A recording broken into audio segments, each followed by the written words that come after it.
and welcome to Who Does Rolls. I'm Mumbo Jumbo for this, the end of April. It is 27th of April when I'm recording this. When this goes out, who fucking knows? Hello, kiddies, boys and girls, everyone. Welcome to the channel that I will be mumbling on about some board game news and information. If you're no way interested in that hobby, you're going to be lost.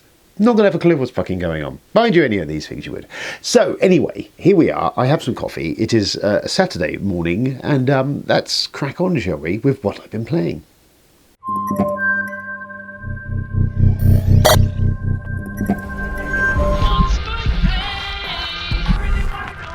Only a couple of things, but we have played more than Ark Nova.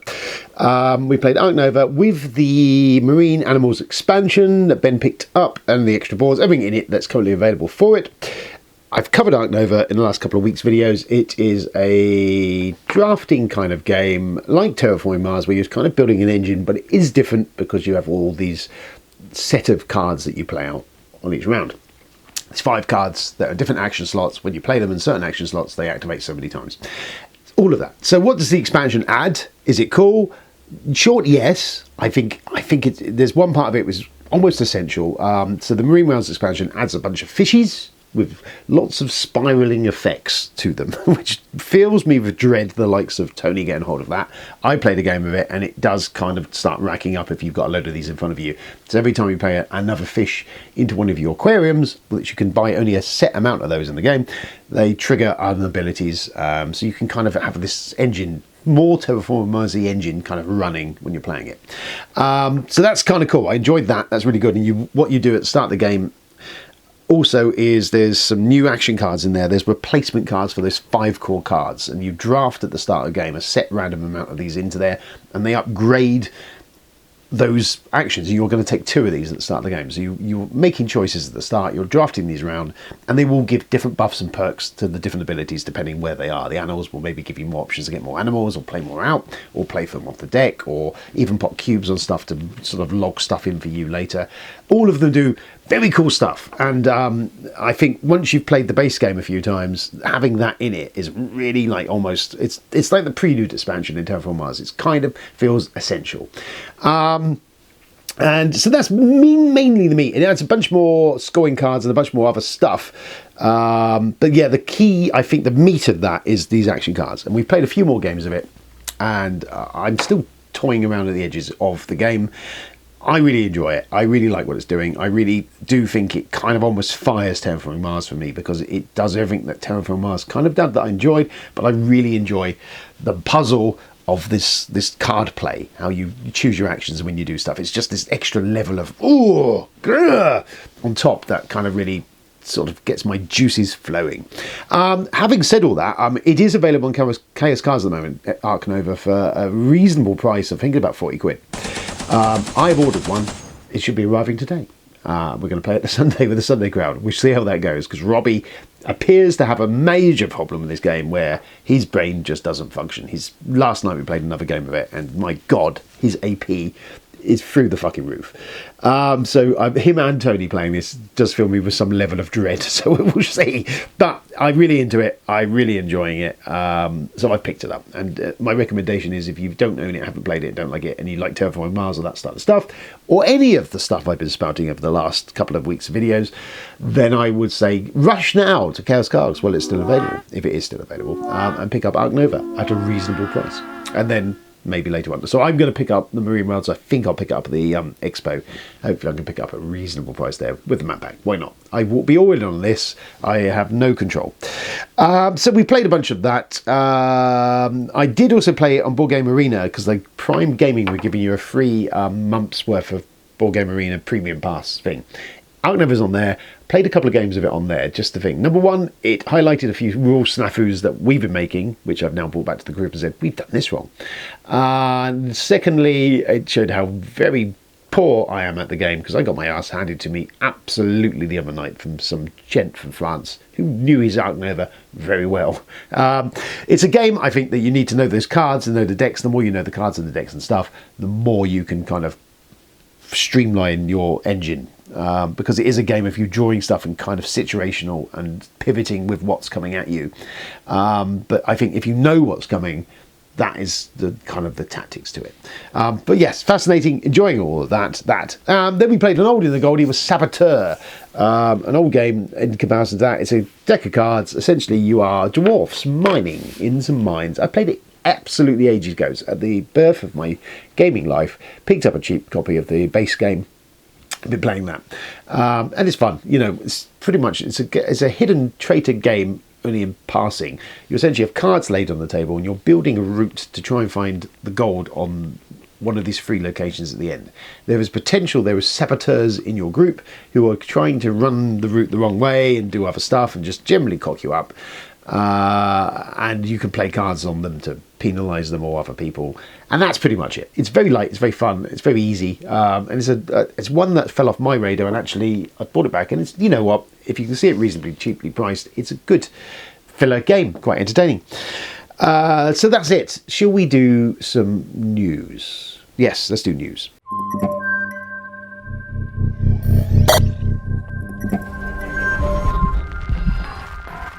Here is the news. News! The news, so the top news, well, not the top news, in order of just randomness written in front of me on the sheet. Warhammer 40k have announced that there is women in 40k in a shocking turn of events. Who would have thought that there's women in 40k? But yeah, there is written with characters. They've said it related to a certain thing. I think a certain character base that they've said there's women amongst these custodians or something like that. I've long since passed my days of 40k. I used to play it when it first came out, and I've kind of just expensive hobby Games Workshop. However, fair dues to Games Workshop is saying this. The neckbeard community have lost their shit, and GW seem to have turned around and basically gone, if you don't like it, get the fuck out of Albi. I kind of get behind that behaviour. It's good, but yeah, I don't even know why people. I don't know. I really don't know. Just honestly. We love something so much we'll burn it to the ground because we won't have plastic ladies in our plastic men game. It's fucking ludicrous. Anyway, so that's happened. So hopefully I await anticipation when they announce a female Space Marine group, because that'd be just fucking hilarious to watch the complete meltdown of everyone. That. Another quick one that came off the bat just a minute ago was Embracer Group, who own Asmodee, have done some financial shenanigery and have the basic Embracer Group own a bunch of software companies, and Coffee Stain is one of them. The guys who do Deep Rock and something else that escapes me in a minute. But there's a bunch of sort of this conglomerate that they've kind of formed together. They were in significant debts. So what they've essentially done is taken a reloan against Asmodee and all its license and all its stuff, and saddled Asmodee with, I think it was something like a £900 million debt or some fucking ridiculous thing. Which doesn't look good for Asmodee, if I'm absolutely honest with you. And they kind of split into different parts. It sniffs of potentially that they will maybe try and sell Asmodee, float Asmodee and sell it on with the debt that they've saddled to it. They have a very tight time frame to pay this off. And it's either going to result in Asmodee being asset stripped, sold off, or something else going on. It ultimately does not look rosy at all for any of that, if I'm honest. I'm not a specialist in any of this stuff, but essentially you're dealing with large companies buying up stuff and then asset stripping it and then securing loans against it and doing other huge company shit things. Ultimately, the end of the day, what it's going to result in, potentially, it could not be good for Asmodee. We shall see, but that doesn't look good for Asmodee. Nominations are in for the Golden Geek. I have it up here. I was really having a brief look of it. I mean, I don't know. So, artwork and presentation, there's a bunch of stuff there. Apiary's on there. I did think Apiary looked okay. I mean, it was not... Yeah, I mean, it looked good. Castle Burgundy I've not seen or played. Diamonds Johnny, no. And nothing else on there have I actually had seen. Oh, Expeditions. Again, yeah, that's okay. That's it. That's it, actually. The Voidfall, I've seen them from afar. I mean, I don't know. Artwork presentation, who knows? Probably Apiary or Expeditions will get it because the Stonemaier crowd will be out voting. I really enjoyed Apiary, don't get me wrong. I thought it was a solid game. But yeah, art and design, it looked okay. I think it looked okay. It was functional, it was good. Yeah.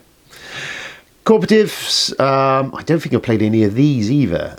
Earthborn Rangers is in there. I know Charlie's played that and he really rated that very well and Shut Up and Sit Down, give it a good rate. Other than that, I haven't played any of the stuff that's on there. So who knows? Art project from someone whose name escapes me.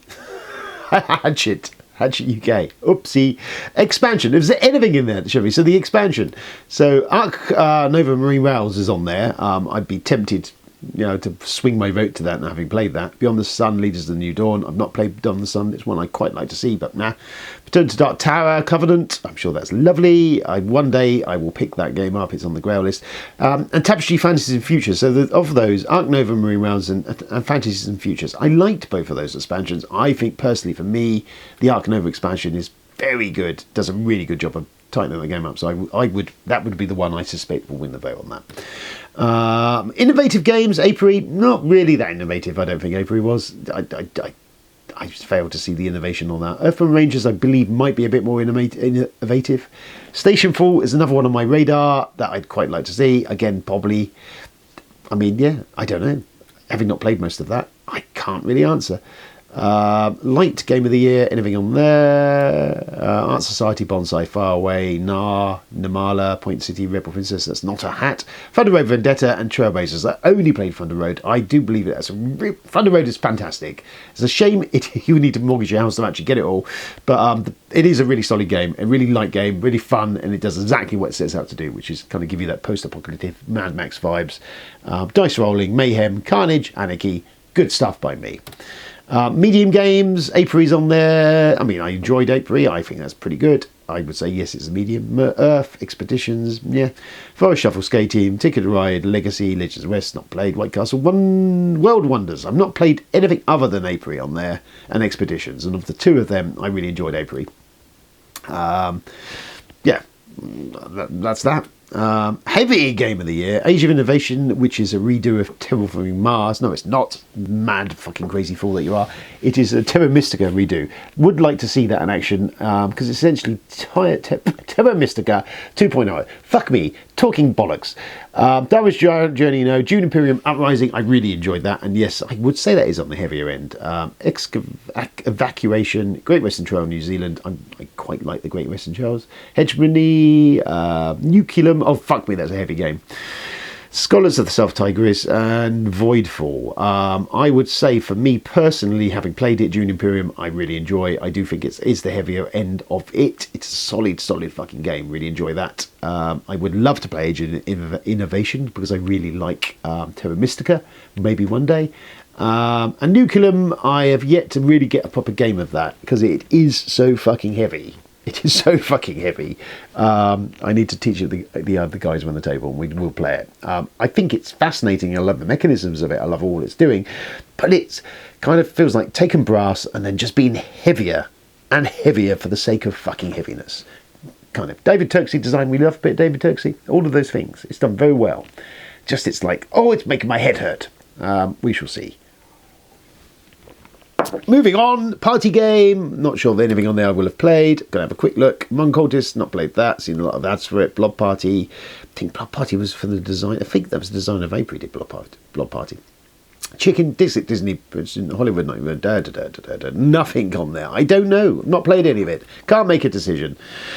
Print plays, again, I imagine I've not played any of this. No, there's some stuff on there if that's your thing. Solo game, not a solo gamer if I'm honest with you, but 20 Strong, I've seen that mentioned a few times, that's on there. Earth, Deliverance, Earthborn Rangers, I imagine that one's going to probably nail it. Stuff on there. Thematic game, burping. I love a bit of thematics in my game, so it's Deliverance. Don't know what Deliverance is. Well, maybe look later. Distilled, making whiskey. I can't imagine that's terribly thematic. Dune Imperium Uprising, okay. It's got the Dune theme on it. Earthborn Rangers, I hear that is very good. Hegemony, I can't imagine. Maybe. Sky Team, I hear things about that. Stationfall, I hear very good things of that. I would like to play that. Thunder Road, I think is highly thematic. I would say with that. Voidfall, no idea. Looks a bit busy. Witch of the Old World. For me, I love Dune Imperium Uprising. I would not say it's the most thematic game. I suspect this will probably be grabbed by something like Earthborn Rangers or Thunder Road even, maybe. with potential station for bringing up the rear. That's my vibe on that one. Wargame, probably not much looking. Bloodstones is probably going to nail it, and it's one that I wish I'd have the cash to buy and get. I'm hoping we're going to see a reprint of that at some point soon, because I quite like the look of it. Best podcast, who knows? Beyond Solitaire, Blue Pig, I heard of them. Board Game Barbecue, no idea. Board Game Hot Takes, 5 Games to Doomsday is on there. Mr. Ben, and stuff. I don't know. Don't listen to them really anymore. So, best board game app. Capital Lux, not played it. Discordia, no. Fancy Realms, no. Fleet, no. Bunchkin Digital, no. Power Grid, no. Super Mega Lucky Box. There's a Super Mega Lucky Box board game app. Fucking all over that shit. Unmatched. Like the idea of that. Twilight Struggle. I've played Twilight Struggle. I've not played the Red Sea version. Super Mega Lucky Box, though. An app. I can see that being all over that bad shit. Okay, well, there we go. We've learned something new. So that is the Golden Geek Awards. Whistle stop tour of that. I don't know. I really don't have any skin in the game. I will wait until we get the actual finished results on that. We'll see. And then, great. And next, most exciting news is Corey Knizia. He of designing lots of stuff, including later Twilight Imperiums, just tons of stuff. All the stars. He was ex FFG designer. Did pretty much any good FFG game you could think of. He had a hand in at some point or another. He went off, set up his own company to do stuff. Unexpected Games, I think that's them. They have announced The Mandalorian Adventures. It's a co-op game, kind of semi-dungeon crawly by the looks of it. Plays wonderful players. Look, it's a bit like they've borrowed some ideas from Gloomhaven's Jaws of the Lion, because it has like a book you play on top of. You have this adventure guide, which that has in it, which is kind of cool. It says it's with an intuitive system that is easy to teach. I think it's card-based again as well. So again, they've kind of stolen a bit of the Frosthaven, Gloomhaven vibes. The game goes with new rules, components, and mission types added over time. Some even featuring hidden traitor mechanisms. So it's kind of a bit of everything really. Betrayal on the House on the Hill, mixed with Jaws of the Lion by the looks of it. Fascinating, looks cool. Mandalorian, for a long time everyone's been screaming, saying, hey, we should probably have a game set in the Mandalorian universe. It's interesting that this is coming out from Unexpected Games and not FFG, who had a lot of the Star Wars licenses. I don't know what the deal is there and how that's come about. Especially the news at the top of the end of the thing when I was talking about FFG's and Asmodee's kind of dire states. Interesting. It does look like it's lightweight Gloomhaven-y type thing with a Mandalorian theme. A couple of me interested, and we've obviously had a couple of seasons of Mando. I imagine this will be designed in such a way that you can have follow-ups. I suspect this will do quite well, and I'm a big Star Wars nerd. I quite like the Mandalorian. Quite fascinated by that. That's that. Scammers on Facebook and everything else. There seems to be an increase. Board Game Trading Chat at the moment is just a bit inundated with people just trying to rob everyone on there. I would say rule of thumb is, if you're on there, if anyone is trying, check their profile. Has it been recently created? Is it full of stock photos? Have they been a member of the group for 5 seconds? Those are kind of red flags straight away. Are they looking for you to do bank transfers, pay by cash, or do friends and family on Facebook, on PayPal? Again, all red flags. Just look, read, look, stop, listen, learn, turn, learn. I don't know. It's like the Green Cross Code, something like that. Stop, sniff, listen, don't back. Don't give money to scammers. But be aware, be careful out there, people. There is people. It's annoying because, I'm not one for, I do want to shift stuff, but just that, I always felt the Board Game Trading Chat was kind of a safe space to kind of sell stuff and pick stuff up from without really worrying too much about it. And the group has grown massively over the last couple of years. And now it doesn't feel like a safe space. It doesn't feel like somewhere where I would buy or sell from without being very cautious now. Because of fucking assholes. Just no. So there's that, and there's that. That was pretty much it, actually. Other than that, what else have I been doing? I have finally started watching a Fallout TV show. Really looks fantastic. It looks fantastic. I quite enjoy what it's done so far. I've watched about 4 episodes of that, I think, and I'm loving all of that. Very nice, lovely. Rebel Moon, saw the Rebel Moon 2, The Scar Giver. What a fucking clusterfuck that is. It's just like, oh, Zack Snyder. Yeah, what can you say? I mean, at some point he's releasing his like 12-hour director's cut, bloodthirsty, vapey version at some point down the road. I mean, aesthetically, it looks very cool. The second part has at least some decent action and not too much slow-mo. Although all the spaceships seem to have a terrible head gasket problem because they're spewing smoke, or maybe they're coal-powered, I don't know. I mean, it's all kind of stylized and artistically to its extremes. There's still this obsession with grain in this fucking hell.